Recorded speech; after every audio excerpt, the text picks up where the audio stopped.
एक आदमी ने गोंद की मदद से दरवाजे के हैंडल के फिंगरप्रिंट को चिपकाया, फिर लोहे की रिंग से घेरा बनाया, उसमें गोंद भरा और उसे आग पर बेक किया। इस तरह एक फिंगरप्रिंट चाबी तैयार हो गई। जब उसने उत्सुकता से फिंगरप्रिंट लॉक खोला और तिजोरी का दरवाजा खोला तो वह दंग रह गया, क्योंकि अंदर एक भी पैसा नहीं था, केवल एक पुरानी चमड़े की जैकेट थी। उसने सोचा कि उसकी सारी मेहनत बेकार गई, फिर भी उसने जैकेट को पैक किया और साथ ले गया। उसे पता नहीं था कि वह किसी के जाल में फंस चुका है। जब उसने चोरी की गई जैकेट पहनकर खुद को आईने में देखा तो अचानक उसे पता नहीं था कि क्या होने वाला है। तभी उसने जैकेट का बटन दबाया और अचानक एक लंबा आदमी छोटा बन गया।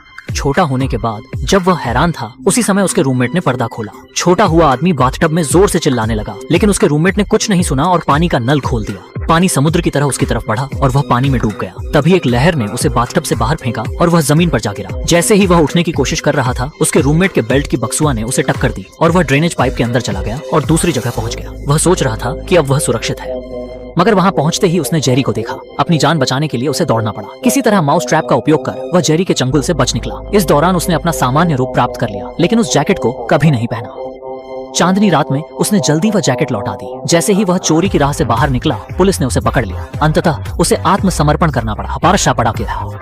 अचानक एक वकील उससे मिलने आया। जैसे ही वह हैरानी से मिलने के लिए गया, उसने वकील की आवाज सुनी और तुरंत समझ गया कि यह व्यक्ति वकील नहीं था, क्योंकि जब वह छोटा था तब यही आवाज उससे बात कर रही थी। उसने वकील से माफी मांगी कि उसे उसकी जैकेट नहीं चुरानी चाहिए थी, लेकिन वकील की बात सुनकर वह चुपचाप सुनता रह गया। वकील ने बताया कि उसने जानबूझकर अफवाह फैलाई थी कि उसके पास बहुत पैसा है, जिससे उसे पुरानी जैकेट चुराने के लिए प्रेरित किया गया। उसका उद्देश्य था कि वह उसकी क्षमताओं की परीक्षा ले। अब यह लगता है कि उसने परीक्षा पास कर ली है, लेकिन अब सवाल यह है कि आगे के लिए उसे क्या चुनौती दी जाएगी।